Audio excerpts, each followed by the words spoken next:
Welcome to Harvest to Pour, the business of beverages, with your host, Matthew Shipp. This is the podcast for all of those who are involved in the agriculture all the way to the distribution of beverages. And now your host, Matthew Shipp. Hello and welcome to Harvest to Pour. I'm your host, Matthew Shipp, and today I'm here with Frank Piuck from Cyberhenge. Welcome, Frank. How you doing today? I'm doing just fine, Matt. It's a pleasure to be here. Yeah, thanks for coming out and talking to us. So let us know a little bit about Cyberhenge, how you created that business and what brought you there, and what you do and how you help businesses. So Cyberhenge was created by me and a partner who loved Stonehenge, and the original idea was to be the data center and the tech support for companies that suddenly needed to be creating websites for clients, but didn't know how, like advertising agencies and PR firms. And they weren't interested. So I was doing a little bit of website design on a volunteer basis and had people ask me to help them. And little by little, I was doing more and more web design. And in 2002, I went to an art fair. They were selling Asian art. Some of it was very expensive. And of the 100 dealers, 50 of them didn't have websites at all. And of the 50 that did have websites, 25 were dreadful. And by the standards of 2023, the great ones were dreadful, but there was no basis of that kind of comparison yet. So I said, okay, well, these people need websites. They're selling visually attractive things. The website is a really good medium for them, and Google is their friends. I will maybe try to build a niche of art-related websites. And I did for quite a few years, and it was a lot of fun. And over the course of time, people who were not in the arts would ask me to help, and I'd build websites for a psychotherapist and for a wine school and a driving instructor and a physician and a lot of artists. And when the pandemic hit, the artists who were my clients and the art dealers who were my clients were people who mostly sold from art fairs, and there were no art fairs all of a sudden. So I had done a webinar where I looked at websites for a bunch of different people at once, that I'd do 5 minutes on one and then 5 minutes on another. And I said, this is interesting. This works. And then a couple of them hired me to help them with their websites, and we were Zooming and sharing screen. And I realized, I can teach people how to build a website. And they're actually better off if they know how to run it than if I built it for them and they need me to do it. And maybe I should do this. So the last few years, most of the business I've done has been actually teaching people to build their own websites. Doing website assessments and evaluations for people who have some discomfort with, they know their website isn't what it ought to be, but they're not sure what the problem is. And so I'll look at them and I will walk through it with them and help them figure out how to make it better. Okay. So now this is the Harvest to Pour. So I'm wondering, the audience is wondering, well, we're talking about websites. Well, in any journey for a business, I like to claim it the Harvest to Pour. Harvest is where you source your ingredients, get your ideas. Then to the middle of that is where you create the process, you create something that's uniquely yours. And then pour is how they market and sell their product, their beverage. So what would you say, which part of that 3-step journey would you help most with? Well, a website is, at the simplest level and the most basic level, a really, really valuable marketing tool. It can be much more. I mean, there are people who run their entire business on a complicated network, and the website is just a visible piece of it. But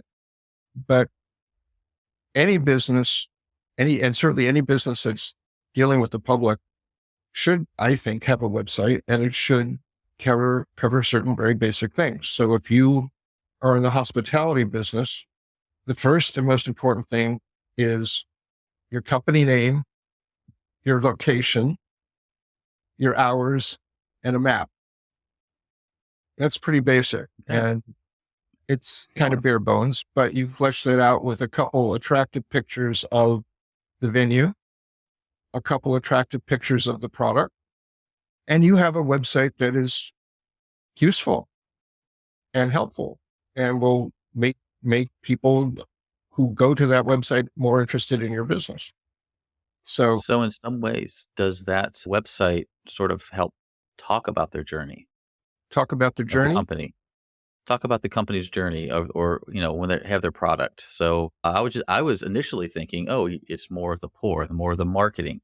But as you said, you have to advertise the venue, the location, and I'm sure there's a lot of successful websites I see sort of tell stories a little bit, visual stories. Well, yes, of course. I mean, again, if you have a winery, if you have a brew pub, if you have a restaurant, the visuals are very important in attracting people.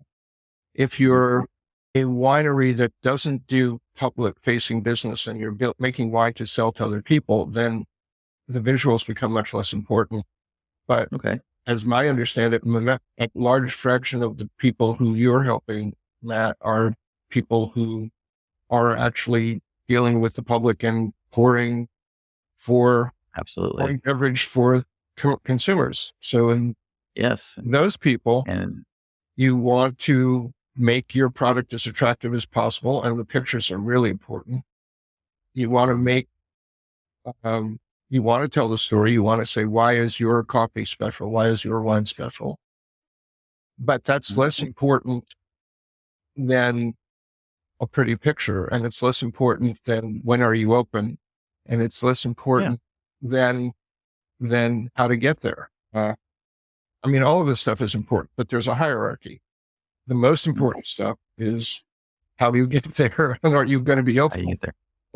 So let's kind of go back to that. You mentioned something about you now really have dove into evaluating active businesses' websites, and so they tend to you evaluate them based on, I believe, is how they match the marketing. If their marketing and their website speak the same language, can you go more into that?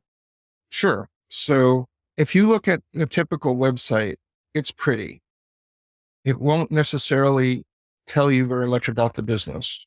I mean, hospitality websites tend to be a little better because the visuals really are important there. But I mean, if you are doing a brew pub with exotic beer, then talking about what the beer is more important than the picture. If you're selling coffee and you're doing cold brew and exotic roasts and special bean, then talking about why your coffee is different and why it's interesting is more important than pictures. But that you have a pretty storefront matters, and that's going to be important if somebody has found the website and is deciding to drive to visit you. It's nice for them to know that they've gotten to the right place. So, so there were some very basic things. I looked at a website a few months ago. The company name wasn't on the website, and the owner said, wow, thank God, this website's been up for 2 years and you're the first person to tell me. So that's pretty critical. Things that people just are oblivious to in their websites. There are websites where you have a light gray text on a white background or a dark gray text on a black background, and it's almost impossible to read. There are websites where the font is so tiny that it's almost impossible to read. There are websites where they tell you about their dogs and their children, and they don't tell you very much about their products or service. There are lots and lots of websites that are talking in the language of the organization, in jargon, in inside language, inside speak, which is confusing or even incomprehensible to the visitor who wants to know about the company, wants to know if this is a product that they're interested in, a place that they want to go. So this is how that aligns with the marketing. So if you're talking about your kids and your dog on your coffee roasting site, and not so much about your coffee, there seems to be a disconnect. And from what I'm gathering, and another disconnect would be that you've had a basic product and now you've moved higher end and you're doing more exotic stuff, and the website hasn't been touched for 5 years and isn't telling people about what's now special about you, how you've improved and how you're better and how you're different. They can't tell unless you tell them. And if So what? you're talking about, hey, we roast this thing for 30 minutes and then we grind it to this degree of fineness, and people will be confused, or they won't be encouraged to buy the coffee unless you tell them that because of this, it tastes good. It tastes more like this or less like that.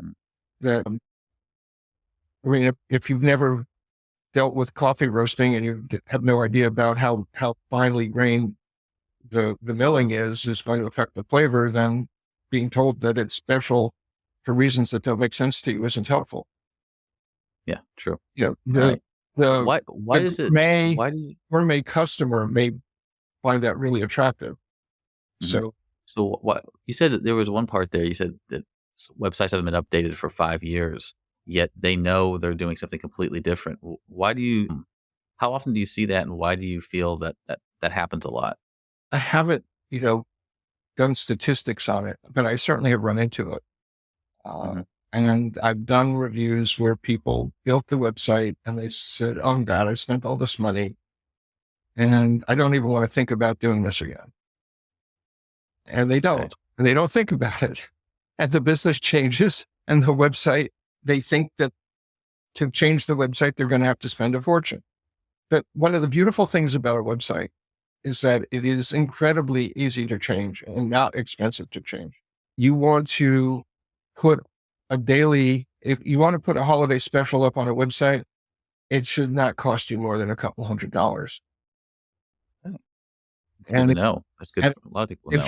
If you built your own website, and you can build very good websites on platforms that cost you $30 a month. If you built your own website, it won't cost you anything to put the holiday special up. And if you built your own website and you've outsourced it to somebody and you know how easy it is, then you know how much it should cost. And you won't be ripped off by somebody who wants to charge you $1,000 for $100 worth of work. Okay. But websites are really, really easy to change. If you if you just want to change a paragraph in the middle of a page, it should not be an expensive or time-consuming process at all. Okay. And when somebody comes to you, this is part of your marketing. You probably, I'm assuming, you inform them of this. This is like, all you need to do is these couple of changes, and it should not cost you very much. Yeah. And I think that education is very important to know. Yes, if you feel like you're having to pay thousands of dollars like you did when you set up your website, that is never the case, or not the case typically. Well, if you want to start over from scratch, you'll probably spend as much or more as you did the first time. But if the way it looks is satisfactory and it's just not to date, well, it should be easily fixed. Okay. So when it comes to you helping them match that marketing with their site, whether it's a review, whether it's a catch up, I really like the fact that the knowledge that's new to me is that it doesn't really cost a whole lot to make these subtle changes, or maybe they may be small enough that you can make them yourselves, but if not, it shouldn't cost you too terribly much. What challenges do you often see in like a related industry or beverage industry where people are, putting their product out there to either sell online, like a coffee roaster wants to put their roast out for a online subscription system. What are some of the mistakes you see happening with those? Well, I think I spoke to one of them already, which is that you get into the fine details that only a very small fraction of your customers will even understand, as opposed to worrying about simple language,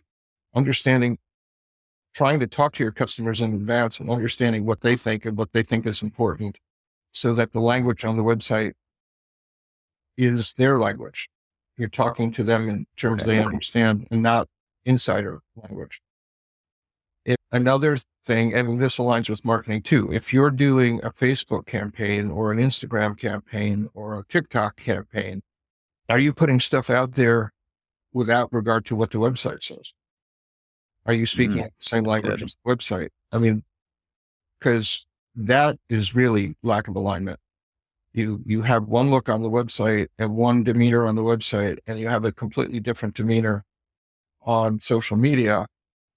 Somebody comes to the website expecting whatever they've seen in social media, and they see something different, they're going to be put off. Okay, that's a great tip. So make your language and even your images consistent across your social media, right, to match up with your website. Okay. Yeah, you don't have to use identical images. That would be in many cases foolish, but you want to have similar style. You don't want to have an impressionist website and a neo-realist presentation in social media, or vice versa, right? The visual language needs to align. They need to feel like they're in the same family. The spoken language, the written language needs to align. It needs to use the same vocabulary. So how do you go about evaluating a website, a brick and mortar company like a brew pub or a coffee shop? What do you look for? You've talked about some of these. You look for language. What do you look for outside of the website, so you have a way to compare? Like, yes, you're doing this, and the website says that. Generally, when I'm doing an evaluation of a website, I'm looking at the website, but I'm looking at it with the owner or person responsible.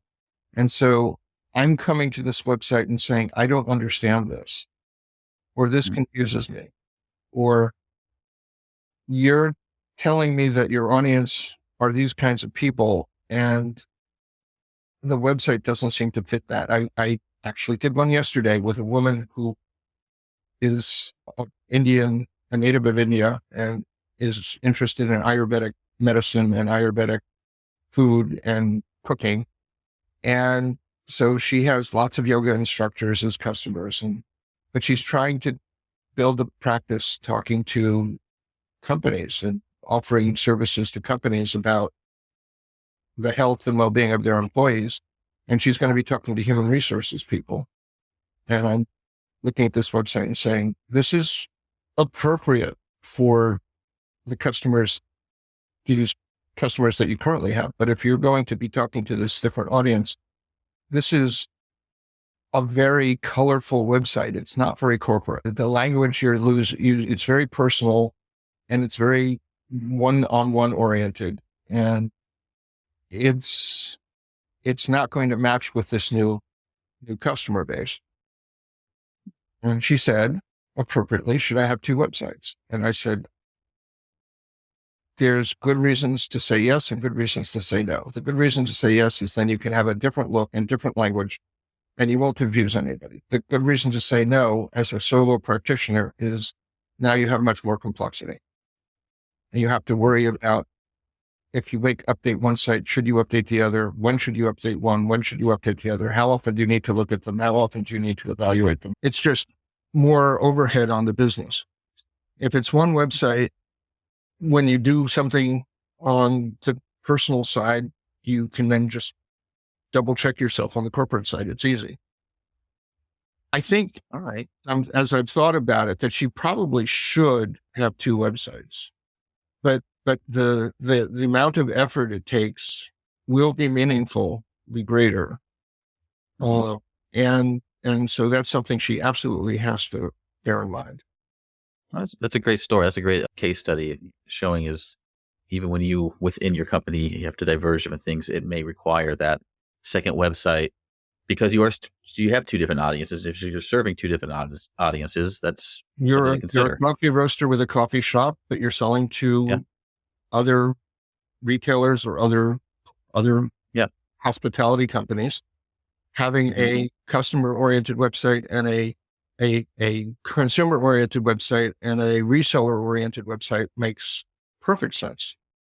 Oh, okay. Much easier to speak to the separate audiences separately, the appropriate language, because a corporate buyer is going to be interested in different questions, is going to use different language, is going to think about it differently. And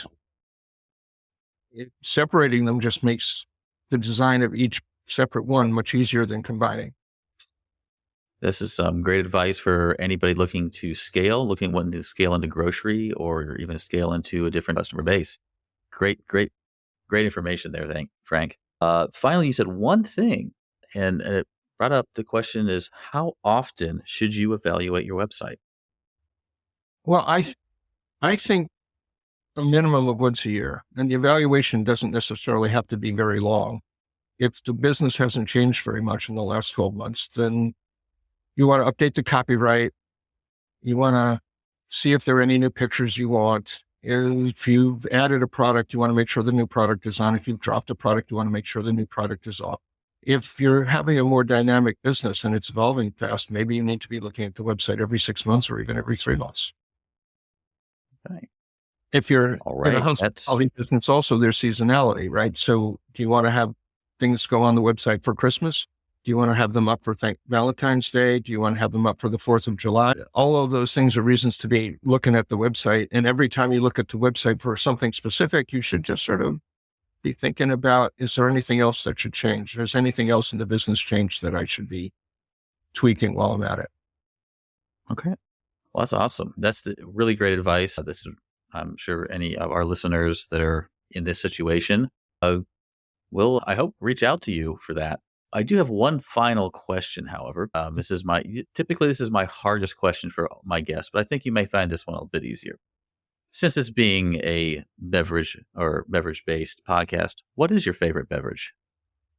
Well, if it's alcohol, it's actually sparkling hard cider. Oh, okay. There's a cider brewer in Warwick, New York that makes wonderful stuff.